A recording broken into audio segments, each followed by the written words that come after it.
Welcome, fans, to another edition of the Old School Shooters podcast.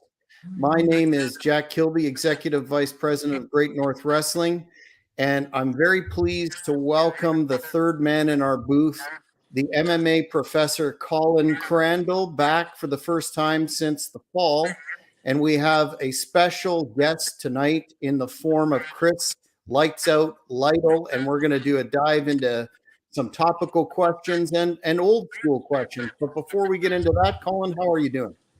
Doing very well, man. I wish this virtual background was my real house. Some people get confused and say, wow, that's great. One person said, who plays that piano? And I said, I think of my Uncle Fester when he comes down from the attic, for those of you that remember the Addams Family. But other than that, yeah, I'm good and look forward to a great chat here. So glad to have Chris here. And for most of you guys that know Chris, he's an amazing UFC fighting legend, 6-time Fight of the Night winner, old school guy. The guy would fight anyone, anytime, and is basically a legendary fighter that is respected by everyone I know. And I don't think anyone dislikes this man. Bare knuckle fighting championship, color commentary is what he's doing now, as well as several other things we'll get into. But so glad to have you here with us, Chris Lights Out Lytle. Hey, thanks for the intro. Great, appreciate it. And old school is right, man. I started back in '98 when my first fight was. So a different sport back then. It wasn't. That's why I love talking about the old school days, because if you don't keep telling those stories, people won't understand where we came from. It was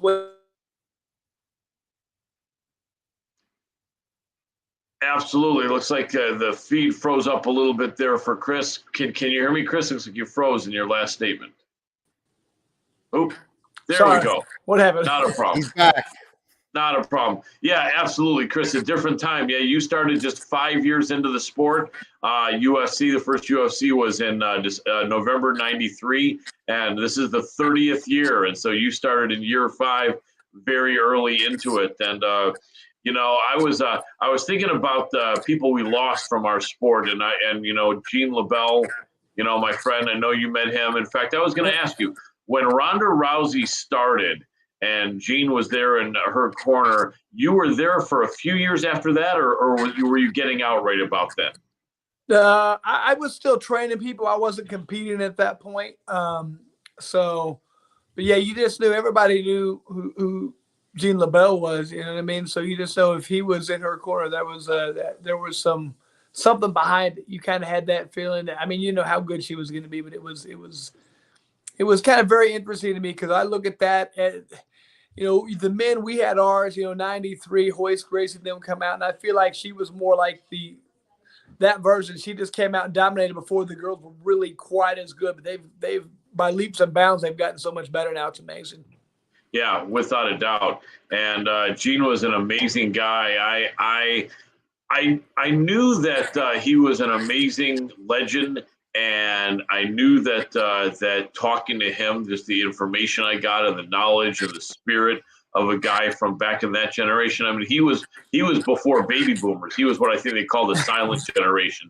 He was born in 1932, but I would chat with him on the phone once or twice a month, every month for the last 4 or 5 years of his life. And I always really treasured the time we talk. And, at the end, a lot of the times he would say, all right, Colin, great talking to you. Keep smiling. And it was always just, such a treat to talk to a guy from that generation. And he had been through it all, and he was going strong up until the last year when he passed. But I imagine and I feel sometimes like I try to reach out to people that are past, and I don't know if I'm really hearing them or hearing something I imagine, but I imagine when I would say to him, Gene, I wish you were down here, I actually heard him saying, I had a great life, And you would have to imagine. Yeah. Right. You know what I mean? And he did. He did his first professional stunt, I think at age 20, and I think he did a couple of stunts at age 80. Ooh. So 60 years in the stunt profession. I think has to be a record. And I would believe he was one of, if not the most prolific stuntman in the entertainment business, the motion picture business, and television. And great guy, terrible loss, lived to be 89. And then we had other losses of younger people in our profession. Now, Jack, I don't want to step on your questions. I know you got several, but can I ask this to Chris, or do we want to jump back and forth a little bit here right now? Whatever you want, I'm fine with. Go for it, man. It's old school. It's free form. I love it. That's what I like. So, Chris, we lost 3 people, young people, in our sport in the last couple of months. Stefan Bonner actually had the same birthday as me, April 4th. He was a few years younger than me. But, yeah, a huge loss. He was 45 years old. We had Anthony Rumble Johnson, I think, pass at 38. And then we had Victoria Lee pass at age 18. Could I have your quick thoughts on all of those people? I don't know if you ever interacted with any of them, but if you did, let us know and what your thoughts are.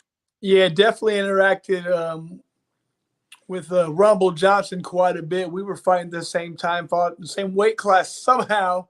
Briefly. That's right, at 170. How he ever was there is insane. I don't know. I remember seeing him. I said, "My God, man, how much you weigh right now?" I was like, about 231. So I was like, "Hey, what?" And I was like, but just he kind of came around, started helping out with the bare knuckle. Just a great, super good individual. You know what I mean? Just a nice person. That's what you get a lot of this. You know, some people have a certain persona, but he was just a genuinely good guy. You know, so that makes that one very difficult. Stefan Bonner too. You know, he's an Indiana guy like myself, and had many interactions with him. Matter of fact, we were supposed to do something together here, maybe in February or March. We were with a couple like Boss Root and maybe Forrest, but we had some stuff planned, but just devastating, man. I mean, I don't understand exactly what's happening here. I notice a lot of younger people are starting to pass away, and you know, there's a lot of different theories on why. I don't know, man. It's just it's crazy and it's unfortunate. You know, I always look at it like, you know, you want to look back at your life and have think of all the great things when you're on your deathbed. You don't want that to be when you're in the midst of the beginning of it or anything like that. I mean, I still have a lot of positive things I want to do. It saddens me to see this. And another unbelievable thing, Rumble Johnson was only 37 or 38. I was like, I'm a decade older than that guy. How's that humanly possible? He's been around me forever. You know, it's I know. Crazy. Yeah. He started young. He was amazing. Really nice guy. Just a gentle giant. I interviewed him in person at a top MMA management company event about 2.5 years ago. And he just had such a mellow vibe. You know what I mean? Like, you know, he didn't seem like he was the kind of guy that would ever try to intimidate anyone, but yet he was so intimidating. You know, Jack, for your information, yeah, this guy, Anthony Rumble Johnson, never became a UFC champion, but he was real close, and he had probably the most power in his punches since the recent Francis Ngannou that you probably heard of, who just left the UFC. Rumble was an absolute beast and really, really nice guy. But, yeah, he put his hands on you. It was over quick. The only way people survive with him, somehow get him to the ground, or when he fought at a lighter weight. But he fought all the way from 170 to heavyweight, where I think he was at his heaviest 240 or 250. Wow. The amazing thing about him too is I remember, so he fights at 170 a lot, and then he misses weight pretty badly a couple of times. And Dana and them were like, "All right, you're not fighting at 170 anymore. We're done with that. You're fighting at 185." So his next fight, he comes in at 185, misses weight by 12 pounds. He was 197. Yep. So it's like, what? They cut him.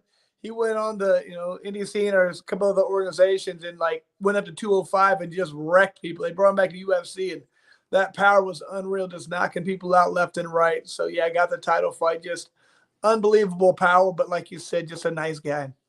Absolutely. And Stefan Bonner, I remember Stefan Bonner was the last guy to have Carlson Gracie in his corner. Remember the late Carlson Gracie? And I remember that was impressive because Carlson was a hell of a valet tudo guy himself in the 60s in Brazil. He kind of took over from Elio Gracie before the brothers Royce and Hickson and Hoyler and them. And that was before American Top Team formed, which was Brazilian Top Team. And really like Connor used to say, it's a bunch of traitors that left Carlson Gracie. That's what he called them. I think he called them American Traitor Team or whatever it was, pretty much.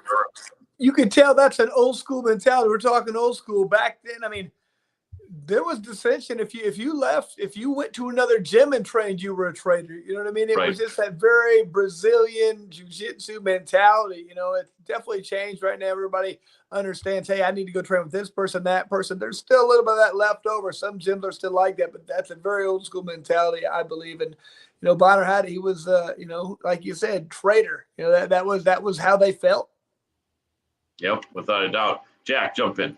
But before I get into some of the bare knuckle fighting championship questions I have, I wanted to ask you about a very timely topic today in terms of the slap fighting league that has just started. It debuted, and we've all seen some of the footage that, quite frankly, is disturbing on social media. And along those lines, Christopher Nowinski of the Sports Legacy Institute weighed in today and was basically saying not a good phenomenon in terms of CTE, and all in the fight community are hyper aware of the impact of CTE on fighters down the road.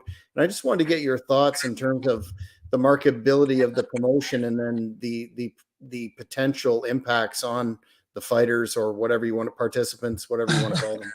Yeah, you can't call them fighters, because fighters block and move and dodge. It's not just how tough you are. So, I mean, you know, Dana White's done amazing things, and you got to respect what he's done. But, I mean, I think this is a big miss. I don't know if this is just shock value or what they think is going to happen. But to me, this is horribly stupid. I mean, to sit there and let somebody hit you as hard as you can in the face, how are you going to develop a league like that? How's that a skill? How are you a tough fighter? You're either born with a good chin or you're not.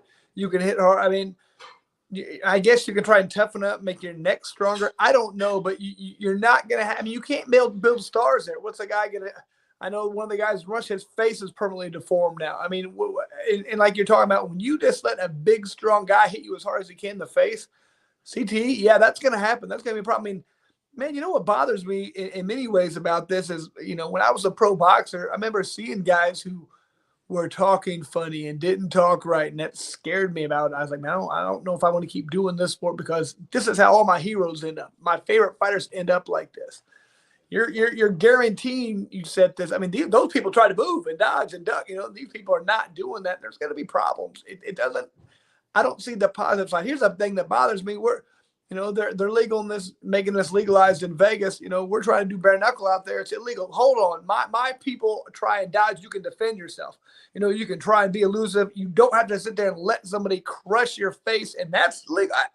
I'm like, you got weed legal, prostitution, slap fighting, but not bare knuckle. It doesn't make sense. So whatever. I mean, I have my theories on why that's not legal, a little more political based, but whatever. Yeah. I know what you're talking about on that. Focusing now on bare knuckle, do you find that the athletes in the organization have the same sort of attitude and mental mindset as the UFC fighters when you were there? I think it's more the UFC fighters back in 2003 and stuff like that. That's what I see. And that was my first attraction to this sport. It reminded me of a lot of the old school mentality where, you know, I feel like if you look at boxing, I mean, a lot of fights there, it is more of an athletic contest, which is smart. Like I talked about, you don't want that CTE. It's about hitting, moving around. You know, I landed 4 jabs this round. He landed 1. I won. You know, and MMA, in my opinion, has kind of become the same. It used to just be raw fight, coming with that spirit, wanting to fight. Now you get a lot more athletes. It's an athletic contest is what it is. I'm going to take this guy down, hold him 3 rounds, whatever. Bare knuckle is a fight. Bare knuckle is 2 guys who want to get in there and take each other out, which to me is highly entertaining. It's a lot of fun. You don't have there's not the millions of dollars in there that makes people want to say, okay, I just got to win this fight at all costs. I don't care what it looks like. I don't care how boring it is. I'm going to out jab this guy and move around or hold him down or whatever. And I mean, think about it. Think about MMA fights. Very rarely. I mean, I've seen a few like Michael Chandler and Gaethje and those guys, but I mean, how often do you see a fight where it's like a title elimination fight? Whoever wins this fight gets a title. Typically, those fights are terrible. I mean, both guys can't afford to lose. You know, they just have to do whatever they have. So usually it's a very technical, boring fight.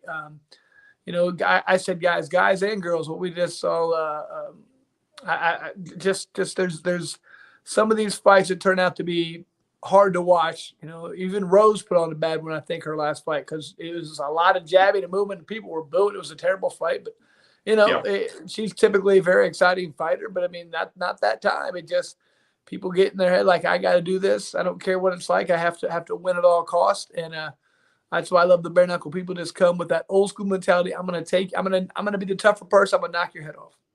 Absolutely, So Jack. Let me jump in real quick, Jack. I always want to make sure that we can be interactive. We got one guy, Robert Brown, Chris, that says Lafayette, Indiana, in the building. What's happening, y'all? Yeah.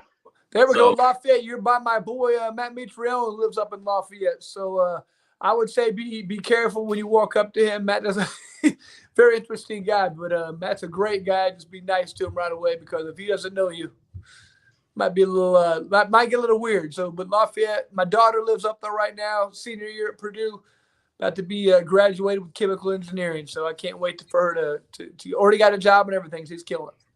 Awesome. Well, we're glad to have Robert in the room with us, and Mike and Grandma Daisy. Grandma Daisy feels, Chris, you look a little bit like Chris Watts. Do you know who that is? Is that a wrestler or something?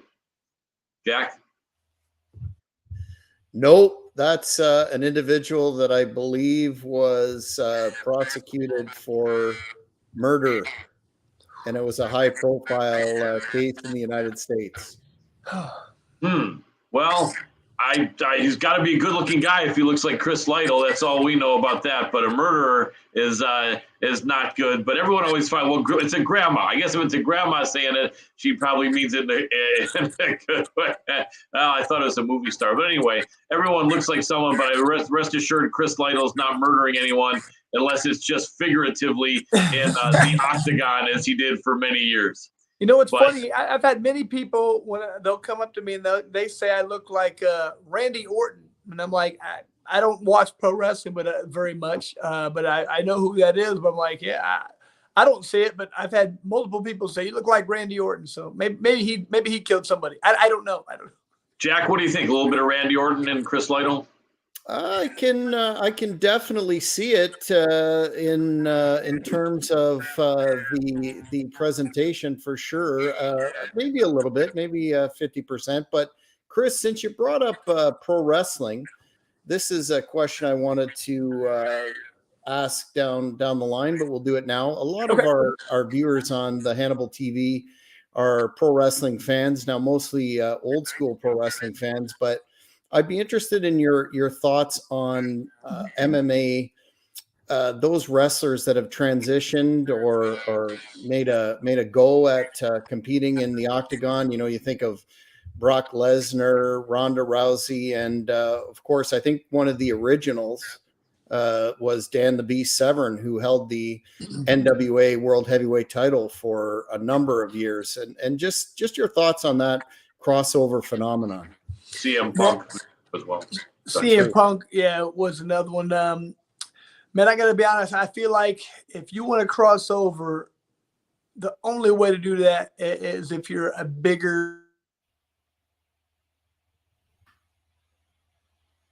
really bigger, stronger guy, heavier weight division. Chris, you froze up a little bit. Hey, Chris, looks like you're. Whoa, all right. Well, this is the joys of using StreamYard sometimes. Yeah, things can happen. Things can happen, and it is to answer a fan question. It is most certainly live. We'll hope Chris can make it back on. But what are your thoughts on that question? Oh, Chris, you're back, Chris. Sir. Okay, go ahead and repeat that. Would you, Chris? You fell off. You start again. Sorry, you froze, man. Oh, now your volume has a problem. Do you have yourself muted? Yep. No. Oh. Chris? For some reason, you're muted. Yeah. I think his mic might be muted. I think your mic might be muted, Chris, although.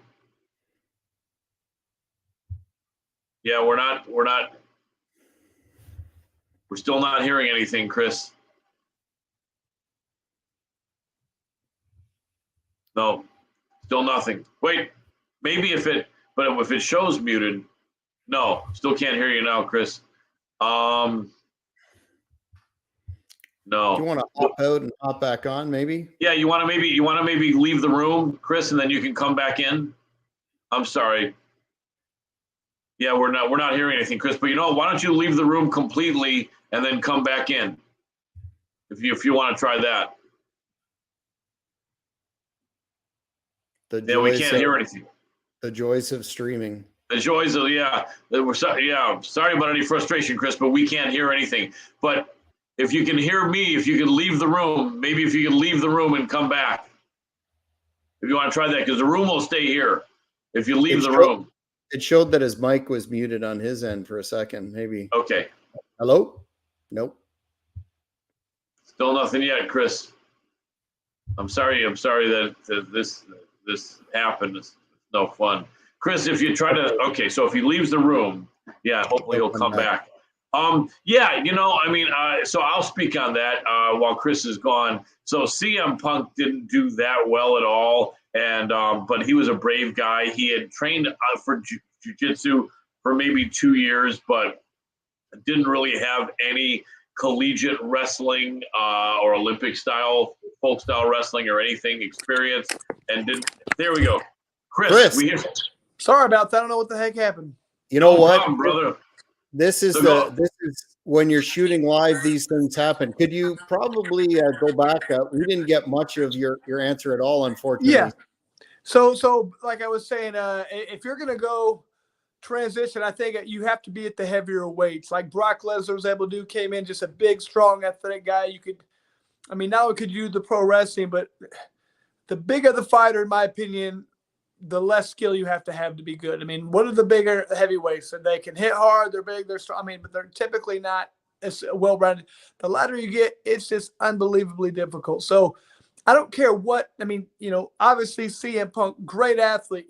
He trained for a couple of years to do this.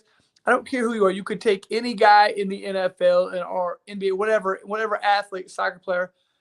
They're going to struggle coming over to MMA, man. This is just something that people have been doing for years and years and have really worked on developing many different disciplines of skills. It's going to be very difficult to come over. And I feel like the lighter you get, the better you get. Look at Demetrius Johnson. That guy was a phenomenal wrestler, great on his feet, good submission. Yep. He picked people up and submitted them on the way down. You don't do that at heavier weights. You know what I mean? So The lighter you get, the more difficult it's going to be. So the only way that's going to happen, in my opinion, is the bigger the guy. You can rely on more your athleticism, your strength, and not as much on your skill. So in my opinion, hats off to anybody who tries to do it. It's very tough. Yeah, so Jack, sorry, Colin, go ahead. I was going to say, well, you know what? It'll take us off subject. Go ahead with your follow-up, but Jack, and then I'll ask him. Just a quick follow-up. So in a way, Dan the Beast Severn sort of set the template there in terms of the size, 6'2", 275, and the skill set. Yeah, like I said, and then when Brock Lesnar came in, it was more the same thing. But much easier to do at that bigger weight. The bigger, like I said, the transition is much smoother because it requires, more of the. I hate bashing on the heavyweight here, but I think it's just it requires more athletic ability, less skills, and so the bigger, more athletic guys can still do that.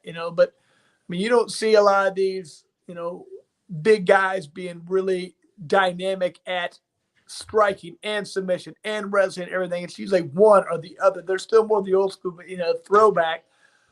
Not taking away from anything. If they hit you, they're going to hurt you. But I'm just saying, they're not typically as well-rounded. If you're a lighter guy, you better be good at everything, or they're going to find that and they're going to expose it, no matter what it is. You know what I mean? If you can't stop takedowns, you're in trouble. If you can't stop submissions, you're in trouble. If you're not right on your feet, you're in trouble. So eventually, once people figure out those weight classes, you're in trouble. I think you have the best chance of having holes in your game and still getting by at the heavyweight.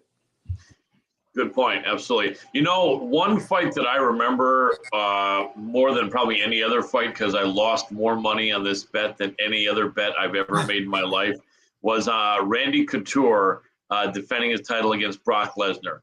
For some reason, everyone I talked to, Chris, felt that even though Randy was older, he was going to be way too crafty. His striking was better. he was going to be able to hold his own somehow with the weight difference, and that he was going to just make Brock look silly. And it didn't go anything like that. Did you have a feeling before that fight that it would go the way it did, or were you one of the people believing that Randy was going to clearly win, or were you on the fence? I'm curious. I was on the fence. I mean, I'd learned enough, in my opinion, not to really ever go against Randy, no matter how old he was, because he just kind of came up with wins when I thought he wouldn't several times. So, and just being somebody you really like, you don't.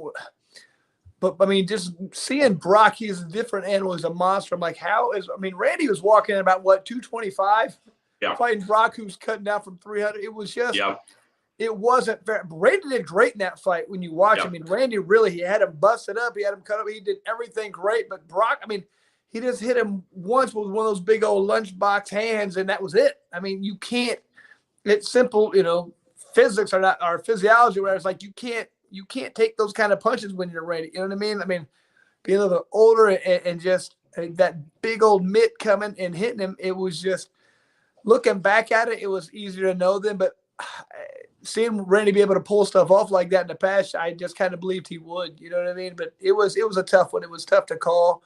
But you just knew Brock was just the biggest beast out there, and it can be hard to deal with for anybody. Yeah, and if you remember that Shane Carwin fight, it looked like Shane Carwin had him.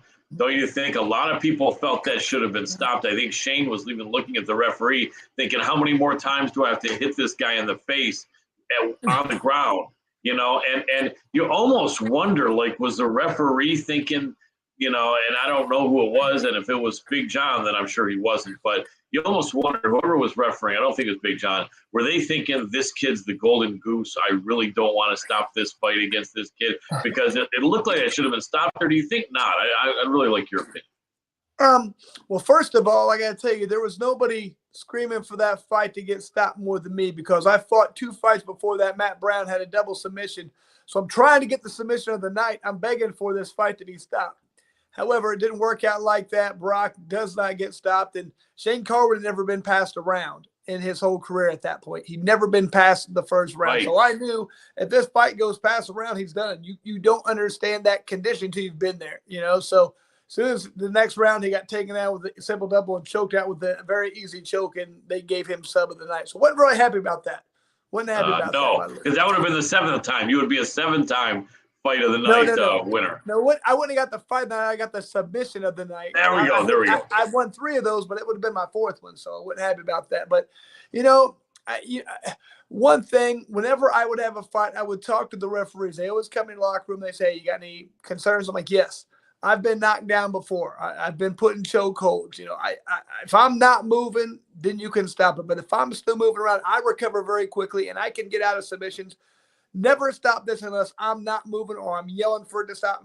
Give me the benefit of the doubt." And they will go, okay. So maybe Brock tells them that, or maybe Brock just said, "Hey man, I'll ball up, I'll do whatever.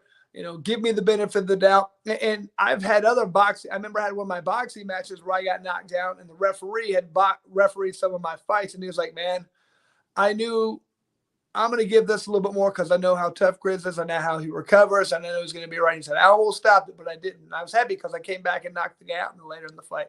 So I think just knowing the fighter, the referees, they use discretion. Like, if I think this guy, and maybe they knew what I knew. I knew if Shane Carwin went past around, he was done. There's no way you can understand how to condition yourself like that if this is your first. If you've never been passed around, I don't see how you fight 3 to 5 rounds. It's just not going to happen. Yeah, that makes sense. For your information, Jack, and for people watching, even though Brock was just a behemoth at 6'3" and walking around at probably 300, but he was forced to make 265 or 266, which is the limit for an MMA heavyweight. Shane Carwin was a shorter fighter than him, 6'1", and he was also always pushing 265, 266, solid, shredded guy, and he had 5X gloves. He had the biggest hands in MMA, and I think Brock only had like a 3X MMA glove. Carwin had a 5X glove, was some kind of like a mechanical engineer or something as his day job. Very smart guy, and he had that pop. he was a wrestler. He was, I think, a D1 wrestler for several years and really got those hands going. And that was such an anticipated fight because you knew that Brock, I think, was the more decorated wrestler. Carwin had better hands. Brock was a little taller and longer, but Carwin could just pulverize you. He was knocking guys cold. And he started. Go ahead. Like I said, he'd never been past one round. He'd never been past the first round. So he would knock everybody out as soon as he touched him. Go ahead. Right. And he was putting it on Brock. He had Brock under him, just grounding and pounding the crap out of him. You would have thought it probably might have been stopped, but Brock kept moving. Brock did keep moving, but he was getting smashed. And then basically, yeah, like Chris said, in the second round, he didn't have any gas. Brock took him down and did one of the collegiate wrestlers' favorite, which was called an arm triangle choke or a neck and arm choke, and tapped out the big man, Shane Carwin. And I think Carwin may have only fought once after that, had some injuries. He was already in his mid-30s. And that was a man who could have been king, but that was an exciting fight. If you want to YouTube that, Shane Carwin was a beast, and they could have easily stopped that fight, and Brock would never have been champion had they done that. But let me throw it back to Jack Kilby. Just have a fan question here, asking you to ask you about Captain Jack Clancy from WWE that recently competed in bare knuckle. He commentated that fight. Your thoughts? Yep. Yeah, Jack, he did a good job. I know he went out there and it was a little tougher than he thought. I know he got cut open a little bit, and I think he was like, man, I mean, he was a real student of the game. I loved talking to him, and he was very knowledgeable and educated. You could tell he had done his homework, so I loved his interview. We talked quite a bit, but I don't care what you say. You get out there and you get hit with that bare knuckle, it's a little different. He got cut open a few times, and it was questionable, but he pulled through and looked great. I'd love to have him fight again. You could just tell his dedication.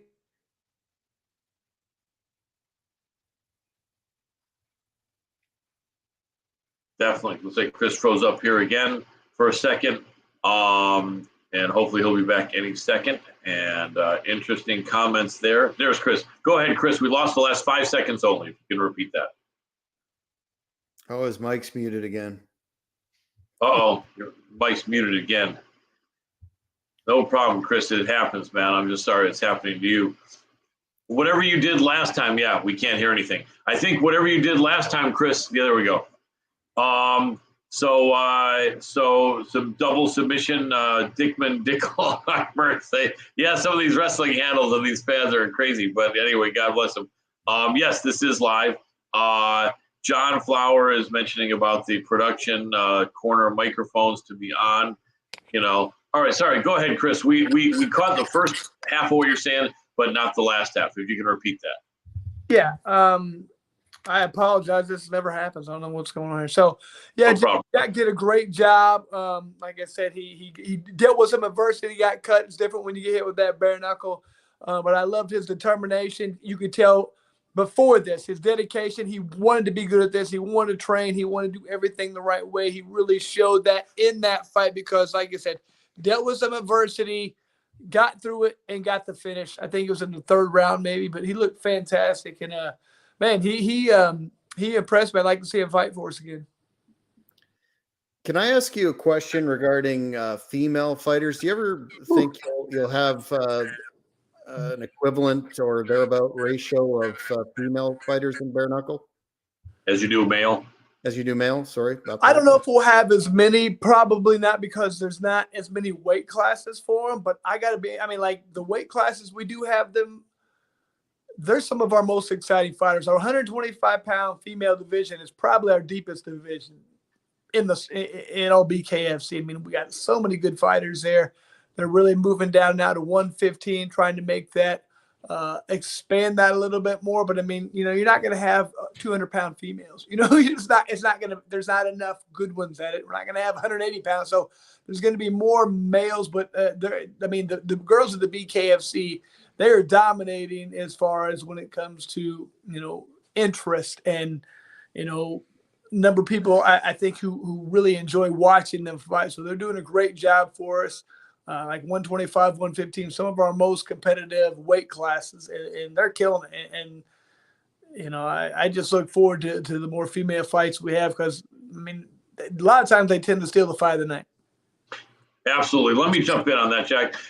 Chris, it's interesting. If you notice in MMA, I think maybe even in kickboxing, in boxing not as much, but in BKFC, we are seeing women that are 135 pounds or less, or maybe 145. Now, as an old school guy, I know vast majority of men, we'd rather see these women that are those weights. They look beautiful, they look shapely. I mean, it's just pleasing to the eye, and they look sexy and athletic and everything. I know that there probably aren't going to be too many girls 180, 200 necessarily, but I do think there's some women out there that could be fighting at 155, 165, maybe 170 in boxing. There's there, but it seems like I think promoters, for the most part, in all sports, not just bare knuckles, kind of feel like if we had these 5'10" and 6 foot women in there that were weighing in at 160 and 170, that people just wouldn't like it. And you know, what do you think on that? Because I think that could be true. I agree with what you're saying, and you know, unfortunately, it is what it is. I mean, you know, people like the fact that you can have an attractive female in there and going out there and fighting and doing damage. And I mean, they're wanting the full package. They can do they bring everything that they want. You know, they bring the blood, the violence, the looks. They bring it all. And if they can interview well, that's even better. You know what I mean? So petite, sexy. Yeah, exactly. It is what it is. It's just the reality of our world, I guess. So I mean, you can't get mad at the reality. You can say it's not fair. Whoever said life's fair? You know what I mean? That's right. I've never heard that before. Yeah. So it just, that's the reality. And like I said, I don't see it. And even if you can find, the reality is most women aren't that size, you know, who are competing in athletics. So if you find one, you find two, you find four good fighters up at 170 pounds, we have a 4-person division. Right. You can't do that. You know what I mean? So it's just difficult to find that kind of people who want to do that and have the skill and enough of them. Good point. Very good point. Jack? Do you, Chris, see any former high-level boxers getting involved in the bare knuckle fighting championships? You know, I think we've had 3 or 4 former world champs get involved so far. You know, and yeah, I think some of them are wanting to kind of cross over and come over and try and here's the funny thing. They all think this is boxing with no gloves, and it's not. You know, they haven't. Right. I think they're learning that a little bit. I think they're going, I mean, you get this MMA animal out there who's in there using their head movement to get inside and push people around and grab the back of their head and punch them and move them into the ropes and throw a lot of punches. Like, this is illegal. No, it's not. Totally illegal. So there's just a different level of toughness and grittiness, I think, that's coming with MMA. You know, boxing, to me, I love boxing. I was a boxer for many years, but I mean, you know, I feel like that was one of my good points that I had was I was an inside grimy, dirty fighter, and there's just not as many of those around as there used to be. That used to be a bigger style. It's very much more common with the Mexican style fighters who get in there and do work, or maybe the, you know, guys from Kazakhstan. I mean, but as far as around here, not as much. So it's just been a little bit different animal. I think you get the more skilled fighters who are doing the boxing, and this kind of negates a lot of that skill. So I think they've kind of came over a little bit. They think it's going to be a little bit easier than it is. I think people are saying it's not that easy. So I still think you'll get a handful who will want to do this because I don't know if they're just ego pride or because they think it's as neat as I do. I don't know what it is, but I think you'll get some. I don't think you're going to get a huge influx in ex-boxers, but you will get some. Let me jump in on that real quick, Chris. Who was the guy that was in the booth with you early on for a few BKFCs, the former boxing light heavyweight champion? Remember Antonio Tarver. Yes. And do you think did he ever mention to you, hey, Chris, I'm actually thinking I may jump in there, or did he have any thoughts as far as that for himself? I don't really think so. I think he was retired from boxing. I think at first, he might have at the beginning toyed with the idea, but he never really brought that up to me. I think he coming in, I don't think he really fully grasped. I think he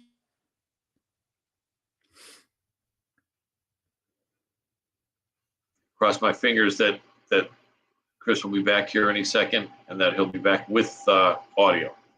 I hope. Yeah, sorry about that again. Like I said, No problem. No I problem. think No problem. he felt like it was boxing with no gloves at the beginning. And then he learned real quick, man. You can hold and hit, and he was like, "This is illegal. What are they doing?" They're like, "No, I don't think he wanted anything to do with it after that." Yeah, understood. And it's interesting because if we look at Francis Ngannou, when people are talking about Francis fighting Tyson Fury, which they're talking about, or fighting the guys in the top 10, Anthony Joshua, Ruiz, guys like this, Usyk or Usyk. Most people are saying he's not going to do well because that's their sport. They understand it too well. But what if they met at the middle ground? What if it was bare knuckles boxing? I think that would level the playing field, because what you're saying is it's not just boxing with no gloves. The rule set and the no gloves makes it a very different atmosphere. And I would think if they wanted to be completely fair, I think if you had Francis go up against one of those guys in bare knuckle, that would kind of make it a level playing field. Or would you disagree? No, I love where your head's at. That's fantastic. Let's bring him over. But to be honest with you, I feel like once again, throw everything out the window when you're talking about heavyweights, because first of all, Ngannou's not a big grappler. He's not in there being grimy and dirty anyway. So he's a puncher. So the bare knuckle might not be as big of a difference there. And I think Tyson Fury is just the slickest guy in the world. He moves like a lightweight. I think that'd be a bad fight for him. It'd be the one that makes the most money, though. But I'd like to see him in there with Joshua. Because is he going to be as skilled? No, but I I don't think Joshua is. I don't know. I think I don't know if soft is the right word, but I think he could get roughed up a little bit. So I'd like to see Ngannou fight him probably, but I don't know. If he just goes to boxing, I think, he's got to be very careful, because like I said, I'm glad I retired from boxing when I did, because just training for it, being in fights, you can have problems at the end. Yeah. Jack, you got one? Do you, Chris, see outside political pressure against bare knuckle fighting a la the UFC in the early days? And I believe it was Senator McCain who referred to UFC as human cockfighting. I sometimes see that tag floating around bare knuckle. What are your thoughts on that and the some of the issues you brought up earlier with respect to things that are legal and yeah, here's where I got to be 100% honest. I remember the first time I saw anything about bare knuckle, it was somebody showed me at the gym. My friend Joe Riggs fighting bare knuckle in Europe. I go, what is wrong with Joe? Why would he do a bare knuckle fight? I couldn't. I thought my vision was they're in some warehouse with bales of hay around and people, like maybe cars pulled up and people betting $100 bills and what is wrong with them? So I hit play on the thing. I'm watching on my buddy's phone, and after the second round, I remember I looked over at him and I was like, who do I talk to do this? I want to try, because my mind changed just like that. Like I didn't, once I saw this is highly skilled. This is much different than I thought. This is hit and don't get hit, much more so than boxing. Boxing is called the sweet science. This is the sweeter of the sciences. And I started thinking, man, this isn't about going out there and being the toughest guy, because you're going to get cut if you do that. You have. Chris froze again. Hopefully he'll be back here. That's some good comments here. 145 division of the UFC is non-existent. Okay, there you go. So you're back. Sorry. So anyway, you have to be much slicker. You have to be much better. And that's how my mindset changed after I start watching. So I can only imagine what other people thought. And I've been trying to educate people about this, saying, I'm telling you what, if I would do anything, the only thing I was able to come back out of retirement and do is bare knuckle. And for this reason, I'm not going to take the head damage. You know, even in the training, I learned right away, you have to get in and out. You can't, like boxing, I can come in and move. You still take shots, but you got these big gloves, or even MMA little gloves. You can block a little bit. You can't as much. You have to get in, out, get your punches. You don't take as many punches in training. And even if you take more punches in the fight, you're going to get cut open. You're not going to take 20 shots to the head every round. You know, that's just not realistic. So I think it is way safer than boxing or MMA, in my opinion, to your brain. Like, you might get cut, you're definitely going to get cut open more. Superficially, it's worse, but brain damage, not going to happen. So I would encourage, I mean, to me, it makes all the sense in the world to let this sport. You're not even giving guys the option. I mean, let's say you have an ex-MMA guy who's been fighting for a long time. The thing that they love about coming over here is you don't have to do any grappling. You don't have to do any jiu-jitsu. It saves your body. It's hard to do that for 15 years. You know, after you do that, your back hurts, your shoulders hurt. You come in, just have to worry about two hands. It's so much easier. You're basically, like in Las Vegas, you're telling the fighter, you want to come over here and try to save your body and you have to do straight boxing where you can have more brain damage. We're not going to let you do this safer one to your brain. You have to do the one where your brain can get scrambled and you can have CTE. That's what we're saying. I'm like, it makes no sense. It'd be like, to me, if you tried to make somebody like, you can't wear a helmet to ride your motorcycle. But I want to say, man, no, you can ride your motorcycle, but you can't wear a helmet. That's like the laws they're making right now. I mean, you don't let somebody do a bare knuckle fight when it's safer. I mean, we have doctors who have proven this already. It just boggles my mind.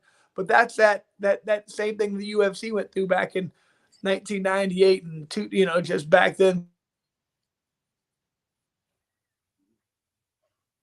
When he comes back, I got a good follow-up for him. Jack, by the way, is bare knuckles legal in Canada? I would imagine not. Or do you know? Thing's been a nightmare. Sorry, go ahead. No problem, brother. Let me ask you this, Chris, two things. One, Jack is in Canada. Is BKFC legal in Canada? I would imagine probably not, right? Or do you know? Not to my knowledge. I know we've talked to some people about some things up there. I know we've had some Canadian fighters. I know our next card we have a guy get him a fight for us from Canada, but I do not believe it is up there. We've talked about wanting to make it up there, but it hasn't happened yet.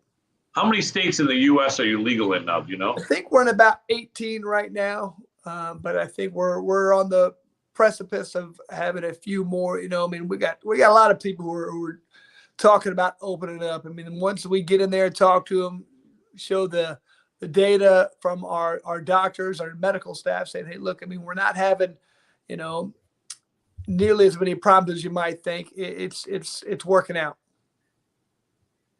If you want to read that, Jack, and then I got another good question for Chris, or you want to skip on that? Just an interesting comment from John, who mentioned when I cited Senator McCain, he pointed out that his wife was on the board of Budweiser, a company, of course, very heavily invested in boxing. So very true. And I believe he was actually at a boxing match at one point where somebody died. So it seemed a little bit hypocritical to say this is bad when people don't, I mean, I love boxing, but people die every year in that. It's brutal. I mean, and not only people who don't die, the brain damage that people have, it just boggles my mind that's one of the reasons I love bare knuckles. I want to try and save these fighters from having these brain damage, because nothing makes me sadder than seeing my heroes, the people I love watching boxing, they're all messed up. Right. And for a lot of people that don't understand that comment or the concept of what Chris means, is that because of the fact without the gloves, your hands break and get damaged a lot earlier.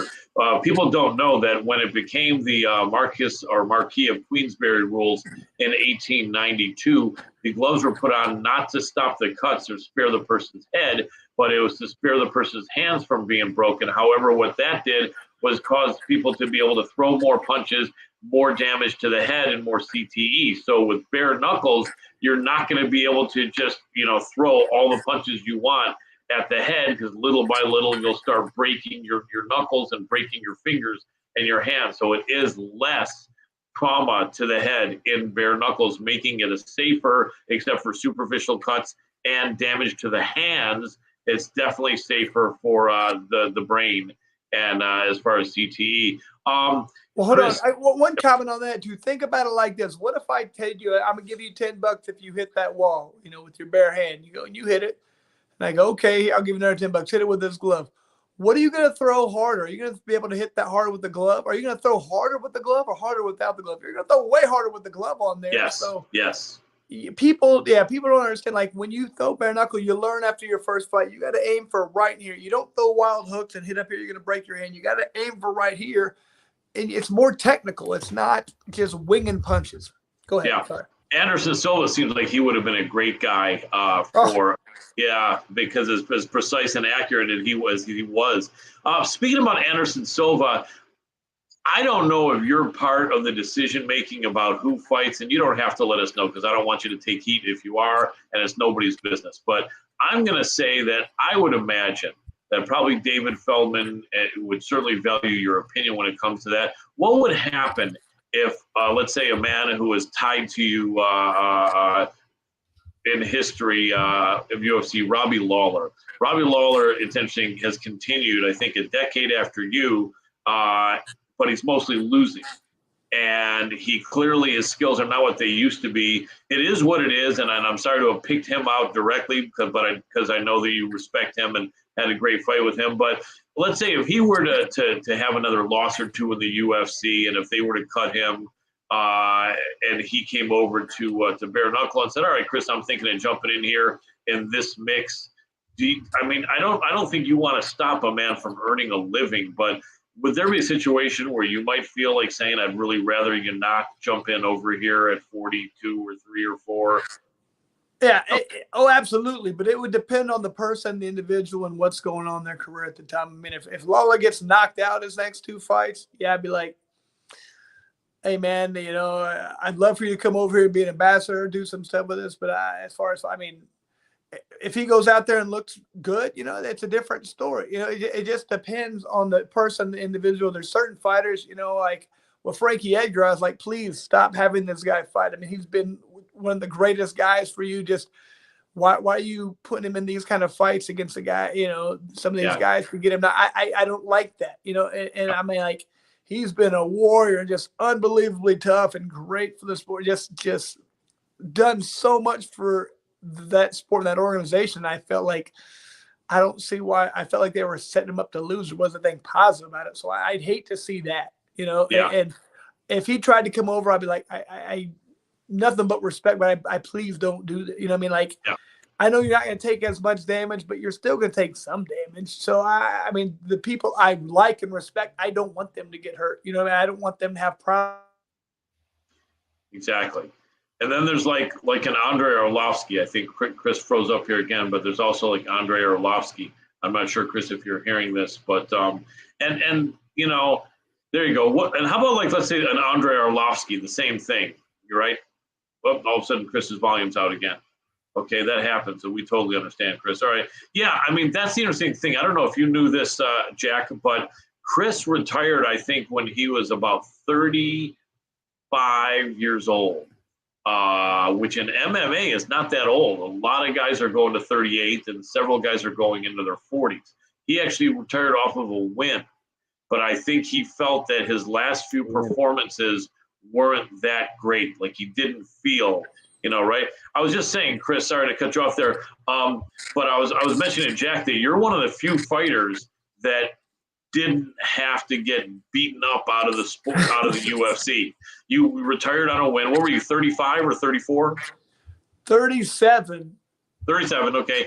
And that's a good age, but it's interesting how guys just can't leave, and I understand that, but it kind of makes you an anomaly, because I'm sure you had people in your ear saying, "Man, come on, Chris, one more, 1 or 2 more. I'm sure you'll get back on your track and you'll feel as good as you did 10 years ago."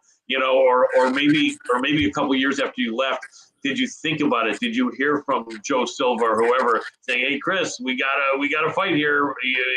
What was it like for a couple of years after you left, and how were you able, to say, "Yeah, I'm looking good. I'm off a win, but I'm out of here"? Well, I was very fortunate. Like I said, I won 5 out of my last 6 fights, so I feel like I was at the top of my game. I felt like I was never better. I felt like I needed to be at home more, needed to be doing more things. I had kids who were starting to get into high school. Like, man, I've been missing most of my kids' life because, I was a full-time firefighter. I was, fighting. That takes so much time. So it's difficult. Um, luckily for me, I started getting into a couple other things. You have to have what I call an exit strategy. I'm always telling these fighters, like, don't wait till your careers. People are telling you to stop fighting, and then you're like, well, now what do I do? It's like, man, you better start figuring out, do commentary, open a gym, be a trainer. You have to figure this out beforehand. And luckily, I was in training people. I was doing a lot of things, but I freed up my schedule. I could spend more time at home, but then I could also stay involved with the sport. So you have to have a plan. And it was tough. At one point, I remember, it's funny, this is probably 3 years later, I was talking to Mitrio, and I was like, man, I was thinking about doing another fight. And he said, man, you think you could do a camp? Because only way I know how to train is 6 days a week, twice a day, hard, go hard. I was the most technical. I trained like an idiot, just hard the whole time, Yeah. And he was like, think you can get through a camp? And I was like, he's like, man, you couldn't get through a camp. You think you come in 2 days in a row, 3 days in a row, your body, you hurt. I'm like, yeah, you're probably right. I'm like, I'm not going to go try and come back. And like, I would just hurt myself a lot. And then I wouldn't perform the way I wanted to. And like, I went out on such a high note. I didn't want to redo that and get rid of that. If it hadn't been such a beautiful finish, I might have wanted to come back, but you kind of come out, you fight in the main event, you win the fight of the night in the submission. Absolutely. Jack, you want to put up a question from a fan here, John Flower? Yeah, he's asking what are the bare knuckle. Wait, no, sorry, scratch that one. Like? No, that wasn't it. That wasn't the one. I wanted to go Art Morgan Sr. Sorry. Let's do Art Morgan Sr. He's a big fan of yours, Chris. He really enjoyed your commentating, I believe is the word, in bare knuckle as well. And he's asking, are you also still a firefighter? I still am a firefighter. I'll have 22 years in here in April. So been doing that for a long time. Cool. And so the other guy go ahead. I was going to say the other guy just asked what bare knuckles tryouts are like. Can you give us a quick 30 seconds on that so we can go back to Jack? Tryouts, they don't really, you can't really spar anything to learn that. So right. We do a lot of shadow boxing, holding the mitts, hitting the bag, watching your style, talking to you, doing the punch meter, see how hard you hit. But a lot of it is, I want to find out when I go to the tryouts, what are you doing this for? What is your motivation? This is a strange thing to want to do. There has to be a reason. What is your why? Why do you want to be here? What are you willing to do to be here? Are you wanting to be world champion? Do you want to come? What are we getting from you? We're going to offer you this huge platform. Why do we want to pick you? That's my question for you. And, it's a lot about, you have to have the skill, first of all, because if you don't have the skill, it doesn't matter. But if I watch you and I see you have skill, then I want to know why you want to do this. And it's whoever wants it the most to be. If they want the more, they're going to train the most, they're going to train the hardest. So it's a full package. I have to understand a lot about you. Makes sense. Jack? Well, we're reaching the end of our hour, but before we do that, I wanted to ask you the question that we ask all our guests. Just what does the concept of old school mean to you in terms of philosophy and also a lifestyle, if that's possible? And old school to me is just having that mentality where you did this or you do this because it's who you are, not because you like, that looks cool. I like the way people look at those guys, or I want to be this. Like, would you fight if nobody was watching? Would you do this just because it is who you are? That's old school mentality to me. Those old school guys, nowadays people are better and they're more skilled, but I don't think they're as tough or as mentally tough. I think a lot of those old school guys just were roughneck guys who want to come in, and this is kind of who they were. That's what old school.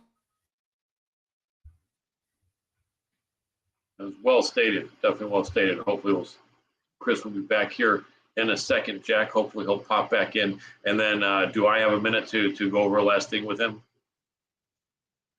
Oop. Yes, you do, but Chris is now, the audio's gone, so he's got to audio's gone again. Yeah. Okay. But he'll come back. But yeah, man, so many more questions. But yeah, we wanted to keep it to an hour, I think, for your channel and your fans. I could go over a little bit. Maybe Chris could, but I think we do want to wrap it up. Or do you feel like you can go 5 or 10 more minutes? What's your feeling? Oh, absolutely. It's at your discretion. Okay, let me check with Chris and see, because I know he's got stuff to do. But he might.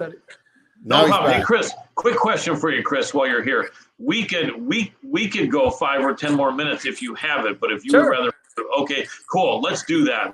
So you want to finish? I've never had this happen. I don't know what's going on. Why this is happening? Like, I don't get it, but whatever. No problem. We don't blame you at all. I'm just sorry that you've had to deal with it. Yeah. But so the old school, no, the way you put that was definitely good, and it's true. You know, that old school grittiness. And man, do you feel that that wrestlers, even though it's a different sport, have some kind of a good base for BKFC, for bare knuckles? Because a lot of people wouldn't. For MMA, it's the best base, even though not the only base. But it seems like some of these wrestlers have come into the BKFC, and their grittiness and their toughness help them be able to step in the fire and take some of these shots. Like I know Johnny Bedford did really well, several other guys that are wrestlers. And are you noticing that, or is just kind of an anomaly that only happens once in a while? No, I think wrestling is probably the best for any kind of sport like MMA, boxing, wrestling. Wrestlers are just a different mindset, and you learn that growing up. Wrestling's not fun. It's rewarding. And it's just tough. You know what I mean? You have to go in there and get beat up or beat people up the entire time. So you get this different mentality, and that translates over to bare knuckle. It's all the same: boxing, MMA, wrestling. I mean, you go in there and you got to be tougher than that guy. That's the end. I mean, whoever's the toughest guy is going to win the match. That's it. So when you get that mindset and you get that ingrained into your head, I mean, a lot of wrestlers are able to transition that over to fighting, punching, whatever. I mean, so they know how to give one and take one. They know how to be smart, elusive, and they just know how to get in there and take care of business. I don't care how good of a boxer you are. If you don't have that grittiness, this is going to be a tough sport for you. You better be really slick and land the punch first and cut your opponent open, because when they start pushing you around and grinding and punching you, it's not going to be a good day for you. Wrestlers have that all day long, and that's why, I mean, they're good at MMA, they're good at wrestling, they're just good at all combative sports, in my opinion, because they've been trained that since they were little kids. Makes sense. Chris, what do you think about people like Anderson Silva and guys that are fighting 10 years older than you fought? You fought to 37, which is an age that people appreciate and don't usually argue against guys that are fighting at 37. But now we're having guys fight at 43 and at 45 and at 47. I know Evander Holyfield stepped in at 58, which turned out to be a debacle. But I guess it all depends on the individual. But is there a certain age that you think you would normally not want to see someone participating in combat sports at A? And then a part B to that question, what do you think about Anderson Silva? Because he gave it a hell of a try against Jake Paul. I feel like it would have been even 5 years earlier, he would have won that fight. If he had been 10 years younger, I think he would have made Jake Paul look silly. But yeah, what do you think about an age for people to maybe get out of combat sports? And what do you think also about Anderson Silva at, I think, 47, wanting to continue? And then maybe after that, throw in what you would think if Chuck wanted to continue, or Tito. Tito's like 8 years younger than Chuck, so that is different, I know. But let me get your thoughts on that stuff. Yeah, well, I mean, to me, the age is totally dependent on the person. I think the lighter the guy, the less of the age, to be honest with you, because got to be younger. The lighter the guy, like I said, it's all about reaction. I mean, how fast and how good they are. And just if you slow down one little iota, it's going to be a problem. So the heavier the guy, the bigger the guy, I think the longer the age. And plus, like, heavyweight don't even tend to peak until their 30s. You know what I mean? So when we get the lighter guys earlier. So just depends on the individual. To me, when you get in your mid-40s, though, it's time to be done, because no matter what, if you've been doing this a long time, the accumulation of shots you've taken, it's not good. This is a full thing. It's not like if you don't get hit too much for a year, it goes away. It adds up the entire time. And if you do this for 20 years, you're going to start having problems. So to me, you need to be careful. Now, maybe if you're extremely slick and you never get hit, it's a different story. Like Floyd Mayweather, he's probably not going to have any problems because he doesn't get hit. And Anderson's been very good about, not taking a lot of damage. So I think he's an anomaly. He's the exception, not the norm, for sure. He's losing some now that he didn't used to. I mean, for a decade, he was unstoppable. I mean, he was the best fighter. People ask me whenever they ask me who the best fighter was, I said for a decade, he was unstoppable, in my opinion. Yeah. Maybe not quite a decade, for a long time. He was just probably as good as it gets. So, I mean, as far as that, I mean, geez, if he needs to keep making money, keep making it. But I don't want to see him in there taking damage. If he starts taking damage, he needs to stop. Makes sense. Obviously, no one wants to see Chuck Liddell fight again, and at 50, he shouldn't be sanctioned anywhere. It's unfortunate. I mean, I saw some interviewer catch him walking out of some store or whatever, and Chuck was nice enough to talk to him, and the guy saying, "Would you fight Jake Paul?" or this and that. And I mean, what's Chuck going to say? Chuck's a badass. Chuck is a warrior. He's going to say, if the money's right, I will. But I would hope that nothing like that would be proposed, and I don't think he could be sanctioned, as tough as he still is. Man, I don't care what anybody says. If somebody offers me enough money, I'll fight anybody. You know what I mean? Yeah. And like I said, old school. Chuck has that mentality. I promise you, he'll fight anybody at the drop of a dime if he feels like he needs to. I feel like I have the same mentality, but is it smart? No. And I'm probably the worst person. I would not take my own advice. If somebody offered, I would fight. You know what I mean? If somebody offered me the right money, like, sure, bring it. Or maybe not even the right thing, like.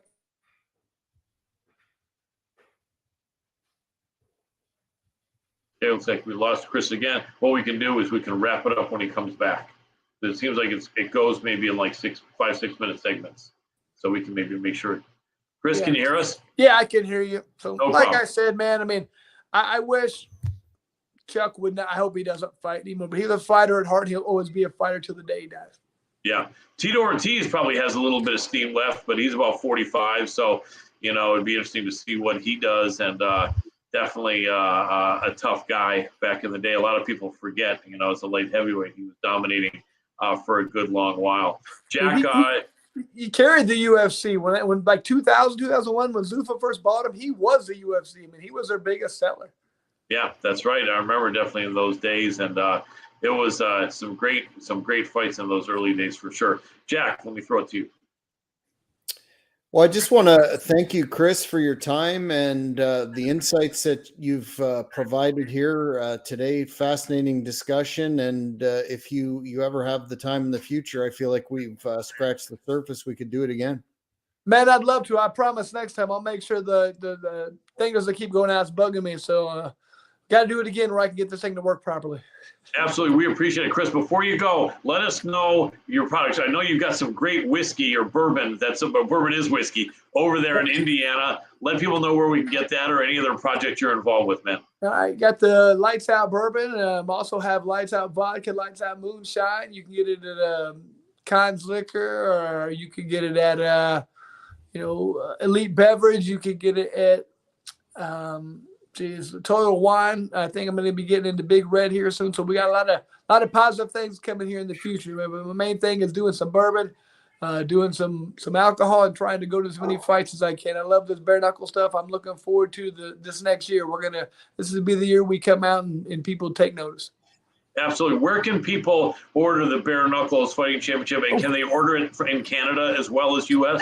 You can order anywhere in the world. Cheapest thing in the world. Go to the BKFC app.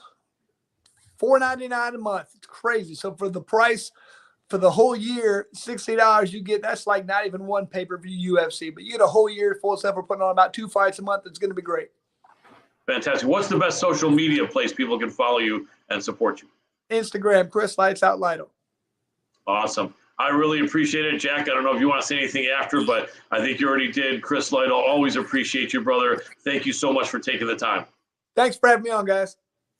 Thanks, and I'll wrap it up with the tagline: old school shooter, silver sages spreading wisdom to the younger ages. See you next time.